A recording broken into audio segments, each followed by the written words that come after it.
नमस्कार मित्रांनो, मी सचिन मोरे आणि आपण पाहताय मावळ परिसर न्यूज. मित्रांनो, आता आपण पिंपरी चिंचवड हद्दीतील चिखली गावाजवळील कुदळवाडी या ठिकाणी आता आपण आलो आहोत. आणि आपण आता या ठिकाणी माझ्या पाठीमागे जर बघितलं तर मोठ्या प्रमाणात या ठिकाणी भीषण आग लागलेली आपल्याला पाहायला मिळते. आणि या ठिकाणी जर आपण पाहिलं तर कशा प्रकारे या ठिकाणी आगीचा डोम आपल्याला दिसत आहे. आणि सदरचा जो एरिया जो आहे हा कुदळवाडी एरिया आहे. आणि या एरियामध्ये आपण पाहिलं तर वेगवेगळ्या प्रकारचे व्यावसायिक या ठिकाणी असतात. आणि इथं कशा प्रकारे आग लागलेली आपल्याला दिसत आहे. आणि ही आग कशामुळे लागली अद्याप इथं कारण स्पष्ट झालेलं नाहीये. इथं काही लोक आहेत, या लोकांना आपण इथं विचारणार आहोत कशा प्रकारे इथं आग लागलेली आहे. या ठिकाणी माझ्या पाठीमागे येथील नगरसेवक दिनेश यादव सर आहेत, यांच्याशी आपण चर्चा करणार आहोत. सर, काय सांगाल तुम्ही, कशा प्रकारे ही आग लागली, ही कधीपासून लागली? सकाळी 9च्या दरम्यान जे आपल्या कुदळवाडी परिसरामध्ये आम्हाला फोन आला की या ठिकाणी आग लागलेली आहे. त्यावेळेस आम्हाला समजतात आपल्या चिखली अग्निशामक केंद्र आपलं सेक्टर 16 आहे. त्या ठिकाणी फोन करून त्यांना आम्ही माहिती दिली. लगेच ताबडतोब या ठिकाणी अग्निशामक दलाच्या गाड्या आल्या. त्याचप्रमाणे पुणे महानगरपालिका असून आपल्या आजूबाजूच्या सर्व हद्दीतील ते जे अग्निशामकच्या ज्या आपले दल आहेत ते सर्व या ठिकाणी आले. आग मोठी होती, ज्वलनशील पदार्थ असल्यामुळे ही आग वाढत गेली. या ठिकाणी आपण पाहून शकता की मोठ्या प्रमाणात ही आग लागली आहे. त्याच्यामध्ये जीवनहानी कोणतीही झाली नाही, पण मोठ्या प्रमाणात नुकसान उद्योजकांचं यांचं या ठिकाणी झालेलं आहे.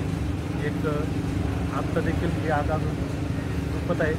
लवकरच अग्निशामक दलाच्या माध्यमातून ही आग साधारण नेमका काय व्यवसाय चालतो? या ठिकाणी छोटे मोठे व्यावसायिक आपला जो स्क्रॅप असेल त्याच्या माध्यमातून या ठिकाणी व्यवसाय करत असतात. त्याच्या माध्यमातून त्यांचा परिवार हे चालत असतो. त्यातून आपला उपजीविका ही बाबत असतात.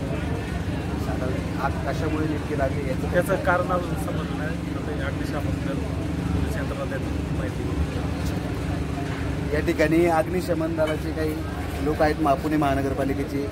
काय सांगाल, काय नाव तुमचं? धीरज सोनवणे, मी fire engine driver on fire station. साधारण सकाळी 9:30-10च्या सुमारास आम्हाला हा कॉल आलेला आहे. पुणे अग्निशमन दलाचे मुख्य अग्निशमन अधिकारी देवेंद्र फटपुडे साहेब यांच्या मार्गदर्शनाखाली चिखली येथील या भंगाराच्या गोदामांना मोठ्या प्रमाणात आग लागल्या कारण PMRTचे अधिकारी, तेथील फायर गाड्या, PCMTच्या गाड्या आणि पुणे महानगरपालिकेच्या गाड्या येथे कार्यरत असून शक्यतो कुठल्याही प्रकारची जीवितहानी होणार नाही याची दक्षता घेऊन आम्ही प्रयत्नशील आहोत. आणि आग मोठ्या प्रमाणात असल्या कारणानं अजून 2-3 तास तरी सदर आग कुलिंगचं काम आग आटोक्यात आणलेले आले, परंतु कुलिंगचं काम 1-2 तास अजून चालत.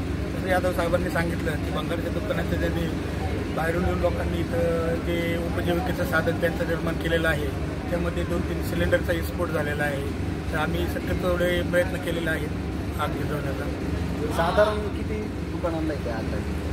साधारण 25-30 दुकानाचा अंदाज दिसते. एरिया खूप मोठा असल्यामुळे तसं काही सांगता येणार नाही, पण 25-30 दुकानं आमच्या अग्निशामक गाडीच्या आवारामध्ये आणि PCMCच्या आवारामध्ये आता कार्यरत आहेत. येथील काही नागरिक असतील, नागरिकांच्या जीवितास कुठलाही धोका निर्माण होणार नाही याची दक्षता आम्हाला वरील आदेश मिळालेले असलेले आम्ही त्याची दक्षता पूर्णपणे घेतलेली आहे. त्याला आपण पुन्हा एकदा नगरसेवक येऊया. सदरचा जो एरिया जो आहे हा रेसिडेन्शियल एरिया म्हणून ओळखला जातो. काही रेसिडेन्सी झोन आहे, काही इंडस्ट्रीयल आहे, काही झोन असा अशा प्रकारचे इथे उद्योग चालू आहे. योग्य काय आहेत, पण आता त्या महापालिका त्याच्याबद्दल सर्वांना अग्निशामक यंत्रणा बसवण्यासाठी वारंवार विनंती करत आहेत. ते त्यांच्या पद्धतीने प्रयत्न करत आहेत. व्यावसायिकांनी पोलीस प्रशासनही आहे, पोलीस पण त्यांच्या माध्यमातून त्यांना हे करता येत. त्याच्यामध्ये महापालिकेचा रोल मोठा असल्यामुळे महापालिका त्यांच्या पद्धतीने हे केलं. आता पोलीस बरं आता अशातच रेसिडेन्शियल एरियामध्ये या सगळ्या गोष्टींना परमिशन नसताना अशा प्रकारचे व्यवसाय चालू आहे. त्यावरती महानगर प्रशासन काही बोलत नाही.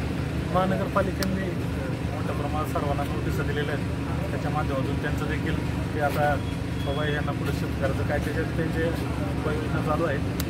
त्याप्रमाणे आता ते अशा गोष्टी घडल्या अजून त्याच्याबद्दल काही बदल करून महानगरपालिका त्यांच्या पद्धतीने उधर कचरा का गोदाम था और प्लास्टिक का गोदाम था, उससे अंदर कोई लोग थे? आग लगाई लोग नहीं, किसी को कुछ किसी के जान के ऊपर नहीं, कुछ नहीं वैसा कुछ नहीं, खाली माल के नुकसान है. माल क्या माल था? प्लास्टिक वगैरह था, थोड़ा कचरे की मशीन सब दाने वाले का माल था. अंदर कितना वैसे कम से कम 30-40 गोदाम 40 गोदाम। अच्छा। कैसे आग लगी इधर? वो सब कचरा कुछ जलाई दे, हाँ। वैसा कुछ लग गया आग। अब लगना था आग, सबका बहुत नुकसान हो गया थे। दाना मशीन कब कितना दुकान था इधर आपने? 70-80 दुकान जला रहेगा। 70-80 दुकान। हाँ। तो ये कब से आग लगी इधर? ये सुबह 9 बजे, 9:30 बजे। 9:30 बजे से। 9:30 बजे से। आग लगने का कारण किसने कोई जला था? हाँ, कुछ जलाया था। या ठिकाणी इथल्या नागरिकांना आपण विचारलेलं आहे आणि जर तुम्ही समोर पाहिलं तर या ठिकाणी ही जी आग आहे ही मोठ्या प्रमाणात या ठिकाणी इथं आग लागलेली आपण पाहतोय आणि या ठिकाणी कचऱ्याला आग लागल्यामुळे इतर 70 ते 80 दुकाने या ठिकाणी जळताना आपल्याला दिसत आहेत। प्रकारे या ठिकाणी मोठ्या प्रमाणात नागरिकांचं नुकसान होताना आपल्याला पाहायला मिळते। मावळ परिसरासाठी मी सचिन मोरे, चिखली, कुदळवाडी।